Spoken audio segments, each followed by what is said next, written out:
Hi guys, that's Maria. She's a senior in Core 6-3, Yeah. which is computer science and engineering. And she's graduating this year with masters, which is so impressive. So just to start as a mainstream question, what were your stats? So my SAT score was a 1520, Wow. I want to say. Yeah. I don't remember too well.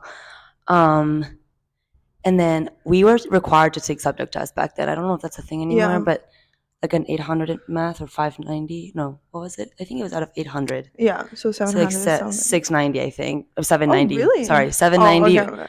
Sorry, I was like, math? Yes. So clearly, I'm not as good as math as I was. But yeah, I think like 790 or 800. And then I don't remember my other ones because it's been so long. Okay, so my questions. What are you most grateful for here? It's gonna sound so cliche. No, go for The it. people, I'm like Yeah, so shocked yeah, with the people that I've met here. And it is crazy how close people have become in like the span of 4 years. Like yeah. it's okay. Like people encourage you, people like push you to be better, and like it's a nice environment. Hmm. And I think I was super lucky with the environment I found and like the friends I've made. And I'm gonna be so sad to graduate and leave everyone. And like It's gonna hopefully be I'm so staying. Yeah, sad. I'm gonna be so sad. I'm like ready to start crying like Yeah, tomorrow. So yeah, yeah, I think I've just met really cool people, and yeah, I just feel like also I can be myself here a lot more because everyone's really into what they're doing. And like yeah. I feel like my And entire it's pretty life, similar, yeah, like interests. So yeah. So it's like you can talk about them and people yeah, understand and like are actually excited about it. yeah. And like Like it's cool to be like a little nerd. yeah, it's Yeah, like this is my entire life. I was like hiding the fact that I enjoyed school because yeah, if you enjoyed school, then you're a nerd and like yeah. ew. And I like that I don't have to hide that. Like I love like how far I've come. I feel like I've become so much more confident in my Yeah. time here because it's okay to be confident. Like Mhm. and I think in high school it was definitely more of like oh yeah, like I like if someone would ask me like, oh, what'd you get? I'll be like, oh. Yeah. So yeah, I think the people, the support, and it's a very good place to grow. Yeah, the growth here is exponential. Oh my god, yeah. Yeah. What do you think were the like qualities that MIT saw in you that made them choose you? So I wonder that to this day. Like what did they Imposter see? syndrome. um I think so. I mean, yes, like I had gotten really good grades throughout high school, and I was really interested in like math and science all throughout. But I think what they may have seen is initiative from me. So in Mhm. high school, I late in high school, I realized that there was kind of a lack of women in STEM in Yeah. my high school and like in general. And so after joining the robotics team and realizing that we needed more of like a push for people in like diverse communities to Yeah. join this STEM field, I made an engineering club and like came out with like 30 people in my engineering club, like from all diverse backgrounds by the end of my senior year. So one of the things that kind of stood out from my application is definitely just although I had the scores, I think a lot of people can have the scores, but I think kind Yeah. of taking initiative and doing something that's out of the ordinary in your Yeah. community. So, I mean, even me joining, I was like, I'm going to do it, whatever. I've always been very much like confident in the classroom, even though I was a girl. Yeah. But that was like the first time that I realized, like, oh, wait, there is really a need. Like, it's not just something that people say. And now when I think about it, I didn't even consider robotics STEM as like an option because I was like, oh, that's just like for men. Yeah. Do you think there's like you're ready for MIT and knew what you're coming for? I don't think I was ready in the sense that MIT is a very challenging community. And I think, Yeah. no, I mean, some high schools kind of prepare you for that tough environment Hmm. and some don't. And so I think for me, I was good at school all my life, but I wasn't ready to be in the like I don't know what I'm doing Mm-hmm. part. Like I realized when I came to MIT that it was okay to not know, and I hadn't Yeah. really been in that situation before. And it took a little bit to kind of understand that that was normal, that it's not because I'm not good enough for MIT, it's Mm-hmm. just because they're pushing us to be like better, like suited to solve really challenging Yeah. situations. And they don't do that in high school, or at least not Yeah. in the high school I went to. So I think coming here and accepting that it's okay to not know Mm-hmm. was the hardest part, Yeah. and knowing that if I worked really hard, like I was going to Yeah. figure it out. And sometimes that required help, but like most times, like you could just figure it out on your own. Here it's just constant, like who can I go to for Yeah. help, and like who can I work with on this piece set. Yeah. And I think that's what they want from us, but I Mm-hmm. think it takes a little bit as a freshman to be like, that's not because I don't belong here, it's just because they're trying, like this Yeah. is what they want. Yeah. And you talk about your high school experience. Now I remember. You're basically like American, or like were you considered international? Did you go to high school in the US or? So I'm an international student, but I Mhm. did go to high school in the United States. Okay. So I think although I applied as an international and like same kind of requirements like were applied for me, I still had like the American education background. Mhm. So I don't know what kind of impact that had in my application. I think they definitely, like, it kind of put me on like a similar field to everyone else rather than like being from, a Spanish high school. But I So you were born in Spain and then moved moved to the here US. Yeah. for high school. So for seventh grade, which I see. yeah, when I was Okay. like 13, 12, Oh, okay. one of the two. Yeah. Like 10 years ago. So I think we met in international orientation, Yeah. right? So I was like, Okay. you and I definitely met like before That's crazy. the normal orientation Yeah. when we were all little international Yeah. kids. Oh my God. Yeah. Great times. Hmm. Do you feel like different in any way being in an like international student? I do. I think this is a big like existential Yeah. crisis for Yeah. me actually. So yes, I'm international, so I get all of those like, in order to find a job and like stay in the United States, you need to get a visa. Right. You have to like request an OPT and all Yeah. these things that, if you're not an international student, you're not going to even think about. And even my Yeah. friends that are American are like, wow, like I had no idea that that was a thing. Hmm. So yes, I do think there's a difference, and it definitely bonds people together. Like I'm super close with a lot of international people just Yeah. based on like those experiences that like no one else really needs to go Yeah. through. I also think it puts us in a different place in terms of like we're so far away from home, Hmm. and like I don't know, seeing And it's also a people. different culture because I feel a lot of people like from the West Coast are far Exactly. away. But Yeah. The culture yeah. aspect. I think also like being from Spain, most of my friends who are in Spain are at home and they like stay at home when they're in Right. college. So they just have a very different life. So definitely feel kind of different in that way Hmm. from both my friends in Spain and both my friends here. Like Yeah. I have kind of like that different aspect of me. I also feel different to a normal international student because normal being you went to high school in your original, like your country of Yeah. origin, because I speak and I kind of, I mean, you can Yeah. see it, like there's an accent but it's not as like prominent, and so people are Yeah. like, oh, so she's not really international, she's Yeah. like American. Yeah. And so that's kind of like, it's hard for me to have people forget like where I come from and like Mm. that part of me, because it's kind of sometimes, you don't think about it, but it's a huge part of my life. Like my Yeah. entire family's there, and I can't go home for Thanksgiving because it's like Yeah. kind of a trek. It's kind of far. Yeah. So it's hard to relate to like international students that just moved here for college. And I'm Hmm. so impressed by everyone who did that, because having the background of being in the US and learning the culture beforehand helped me a lot, For sure. like so much. Um, but it's also hard being an international and people like kind of forgetting that side of me in a Yeah. way. Do you think there's like a misconception in the like world about MIT? I think so. Yeah. I mean, there was a misconception when I applied, Yeah.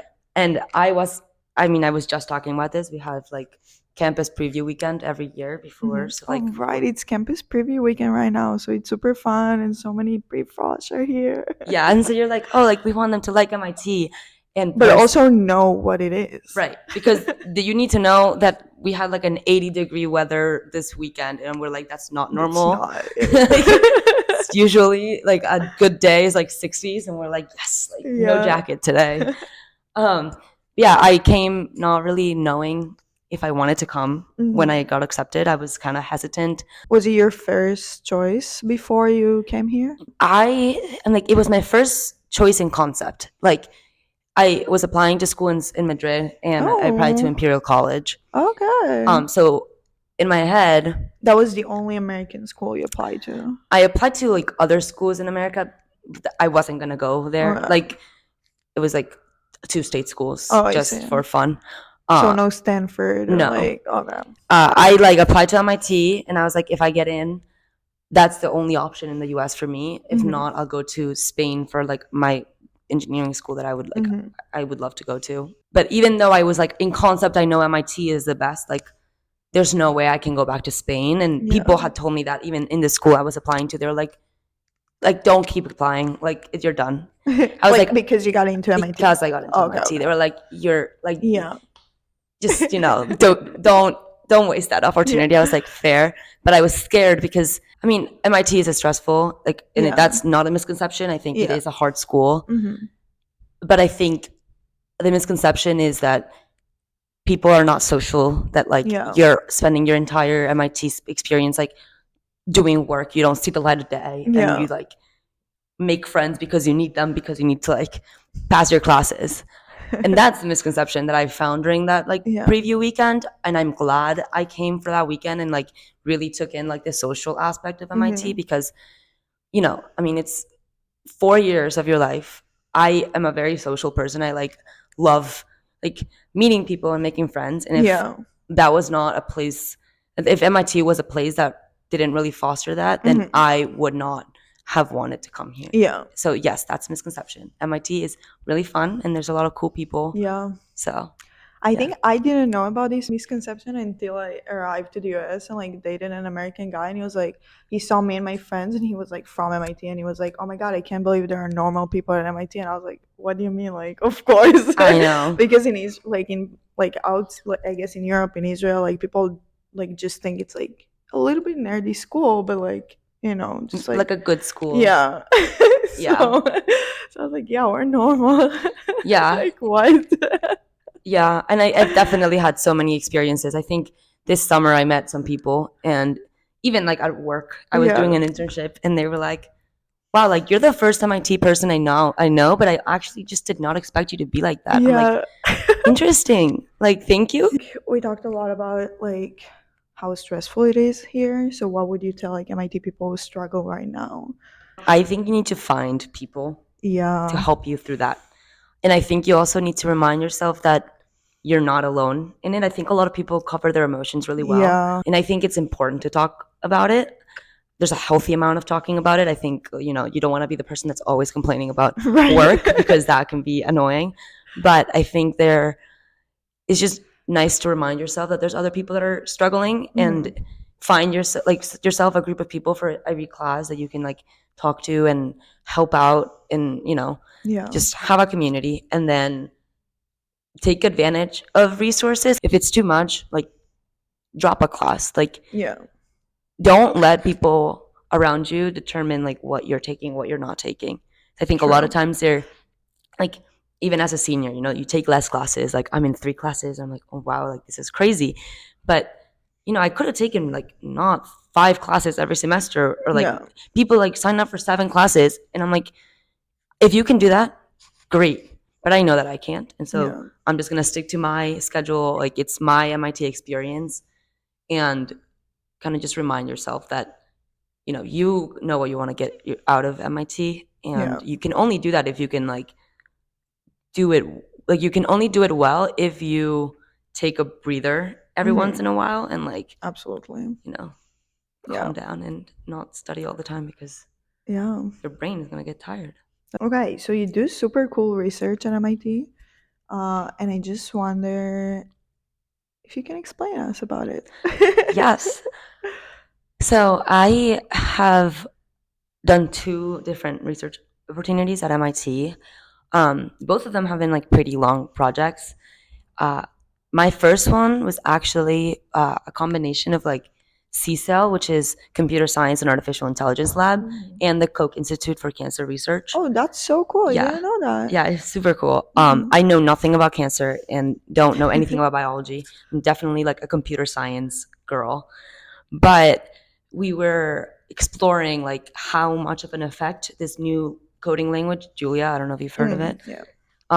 how much of an effect it can have in like image processing algorithms for cancer, like micro CT scans. Mhm. So right now, like you basically to figure out the effects of medication in like mice, Mhm. you know a mouse has like a tumor, and Mhm. then you can like see it over time how that tumor maybe changes. It ended up like 8 times faster by the end of it. Wow. So it's really cool. Julia definitely like made an Yeah. impact. But my research right now is just with CSAIL. It's We are developing a cognitive health application that's Mhm. like administering cognitive health assessments, and so uh, this is kind of related. We have like a cognitive researcher like on the team, and then we have Randy Davis, who's like the artificial intelligence like professor, and he's the best professor ever. So nice. Yeah. So he's my supervisor, and I started working with him over a year ago, like my junior year spring, Mhm. and he was saying, so even during class he had explained that you can use artificial intelligence for really cool things, Mhm. and now there's like these specific assessments that one can take to determine if there's any sort of cognitive health impairments. Mhm. And when you do those tests, then you have to have a clinician kind of like go through and score it and find out what if something is not fully right. Mhm. And that again takes time and expertise. And Right. so how can we like move these tests to a different method, like take them in a different modality and gather more information from the tests to then find patterns in like So these it's different impairments. basically the diagnosis of the like issue. So yes, the final goal is we want a platform that's able to diagnose or Mhm. like at least detect. I think is Mhm. better, detect and the Mhm. clinician diagnosis. Um, but to do that, we need to kind of there's different steps. So the test was originally in paper, Mhm. and now we moved it to an iPad application. Mhm. So now you do it with an Apple Pencil, and the Apple Pencil has a lot of data that it collects, like the angle, the pressure, like the speed of the like everything. Wow. So all of that information can be collected, Yeah. and there are potential patterns that you can find in all of this data that kind of determines different impairments and how Mhm. like early or late an impairment is. Yeah. So what I've been working on is now uh, we have all of the all the assessments on our iPad, and you can Mhm. take them at the doctor's office if As I did. as she did because she was one of my subjects in my trial, and it was super nice.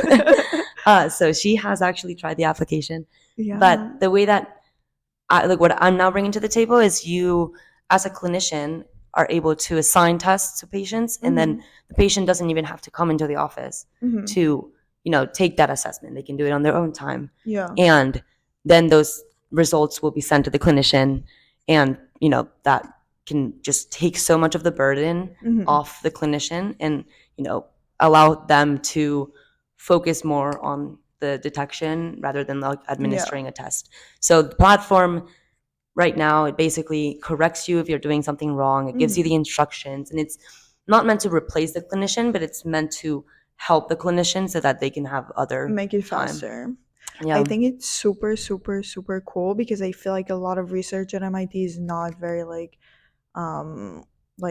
application based and Yeah. that's super applied. I Right. think that was my issue with like starting a lot of Europe's here. That it's like so heavy on science that like you can see like when it's gonna like really affect people, but that's like actually like literally I was studying about like the paper test that Maria was describing like last semester, and now she's making it into like an iPad Yeah. test. No, That's it's like amazing. and I also love app development, and I Yeah. think that's why I had a little bit of experience with app development, and Randy saw that in my like resume, and he was like, "Oh, we have something like you could probably like benefit from," and I was like, "And we could benefit from you," and I was like, "Sign me up!" Like I Yeah. feel like I was interested in artificial intelligence research, and that's not what I ended up doing, but I definitely like I've developed an entire system and Yeah. is something that I can benefit from even like beyond my master's. Like I'm now can say that I can think of like a full picture system and like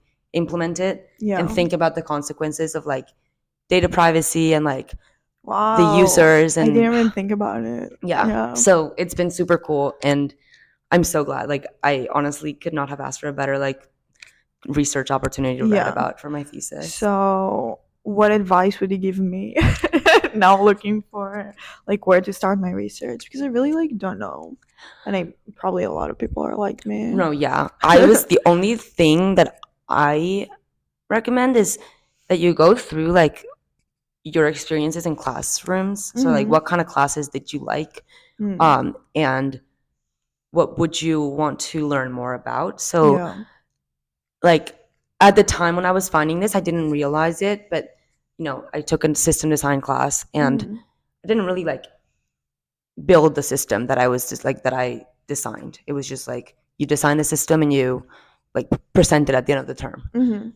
But I was like, oh, I like after the class, I was like, oh, I wish I could like build a system and like see the entire process of it. So I think going through your everything that you've learned and maybe things that you haven't learned about Yeah. and seeing how you can use the experience that you have to like improve another skill, because I think if you're learning in your research, like that's when it's more rewarding. Like if you're just doing like data processing, Right. it's just the same thing every single Yeah. day. I think it can get boring and tedious. Yeah. You also need to find like a good supervisor, so that's why That's so important. I like reached out to my professor and I was like, I really enjoyed your class, please like let me know if there's any opportunities. So I think if you have a professor that you're like he or she was super nice, Yeah. I feel like they would be a good person to learn from, and like go for it. Yeah. But also don't feel the need to say yes when any project comes about, because That's true. like I said yes to things, not Yeah. I've said yes to things and then regretted saying yes to things. You're gonna learn more like from the experience, and like they're gonna really learn. Yeah. So like it's about you, and they're gonna find someone else if they don't find like they don't get you, but Yeah. it's about what do you feel like you want to Right. benefit from in like That's a a year. super healthy way to look at it, I Yeah. have to say. What was I feel like maybe like the research will be the answer, but if we take it like out of the options, Yeah. what was the like coolest thing you've done at MIT? I actually got involved in a startup my freshman year with one Through of Start Labs or no, so it was through just an MIT student. Oh. And he had like you come to MIT and you meet really cool people, like I said, and like you just kind of see that a lot of people are into building things from like scratch and like have really big goals and aspirations, and like I Yeah. love that. And so I was like, Sometimes it's tiring though. sometimes it's tiring, and I it's have okay to to not say. have them, because like not everyone has these like crazy startup Yeah. ideas. So like I just found someone to work with, and he was like, oh, like if you want to get some startup experience, like you can start coding. Like if anything, it'll be like good for your like resume, or like it would be really good for to know if this is something you're interested in the future. And I was like, honestly, yes, sign me up. Like I'm a freshman, I know nothing. Wow. So I started coding, no experience with JavaScript, like no experience with web development at all, like just zero. And he was super open to like just letting me work. And Was so he an MIT student? yeah, Okay. he then dropped out of MIT Really? to do the Y Combinator with this startup. Actually, Wow. crazy, I know. You hear about like entrepreneurship so much, like Yeah.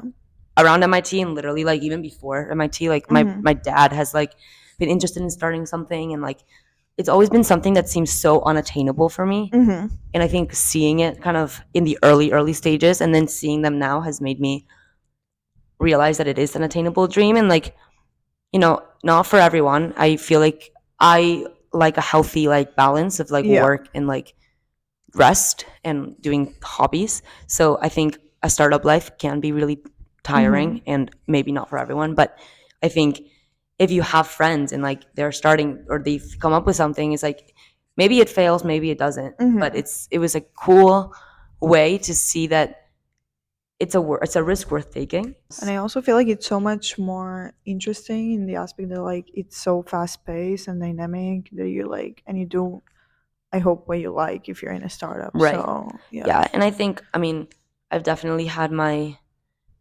thoughts about going into startups in the Mm-hmm. future. And I think it's definitely something that I would want to do. Yeah. And actually, I am talking to someone and I'm actually starting something of my Oh own. my I know this is god. actually pretty news to most people. It's Yeah. very, very recent. Um, but we actually applied to Y Combinator. Oh my god, dude. What? I know. Oh my god. So I'm like, oh, is startup life for Wait. me? Like, I'm working with this other Spanish woman. Mm. She's doing her MBA and she's brilliant. Like, just reached out to me randomly on LinkedIn, Oh and she wow. was like, yeah, like I saw your name. Just sounded kind of Spanish, and I was like, I'm Mm. definitely Spanish. And we bonded over being Spanish. We bonded over like our background. It's a cool project to work on. Like I And enjoy, like I women said, power. and women in power. Wow. But yeah, I enjoy building things from scratch, and so I'll Hmm. just like do it and see where it goes. I think it has potential. Like you're like to me like objectively like very successful person and I was just like wondering if you think of yourself like that. That's a really, when you texted me this, I was shocked. And Wait. when you texted me like saying that, oh, I'm doing this, like, do you Oh, want to you be were interviewed? shocked I that was I shocked that wanted you. you. I was, Stop. and I'm like, this. I okay. This kind of goes against my point of having grown in confidence. Uh-huh. I have grown in confidence. I was very not confident before, but I still think of everything that I lack when like I don't know what Mm. successful means. And so in my head I feel like I'm not that. But when I start objectively thinking about what I've done, I'm like, damn, like I'm a pretty like that's Yeah. super cool, Maria. Like I'm so proud of myself. Okay. But like putting a label like, oh, like I'm so successful is like kind of a lot. And I also I'm someone that doesn't see myself in that way. I don't know. It is sad because Hmm. I have confidence in so many things that I do, but overall, I think it's hard to see myself in this like very positive light. I think it's always super easy to see others as successful and be like, wow, like they're so cool, but it's Yeah. hard to do the same for you. I don't know if you feel the same way, but I feel like that's at least for I think I me. used to like really hate everything about myself. But then when it changed, I went to like therapy, like therapist in Israel before like when I applied to schools and then I got the I got the reply from MIT that I got accepted. And like I went to him and I was like, yeah, so I got accepted, but blah blah blah blah blah blah. And then it was like, Dana, like you got accepted to your like first choice, like your dream school, and you cannot even like celebrate that. And I was like, wow. Wait, yeah. Like I don't even know what to say right now because you're so right. Like I didn't even take like 1 minute. Like I celebrated it, but like not, fully. I was So shocked and yeah. I still am. And I literally mentioned this earlier. I was like, I could not tell you what got me in because I still wonder that to this day. And I think that's just for my personality. And I think it's hard. And I think it's something that I'm learning to make, like, do better. But I think clearly there's objective things that show me that I have, Yeah. done a good job and that I am successful. Mhm. But it's hard to see those things unless someone puts them in front of you. It's a process. It's not like Yeah. it happens immediately, I think but this interview definitely helped me see a lot of like my oh, qualities. So oh I my really appreciate you. god. I'm so happy. Thank you.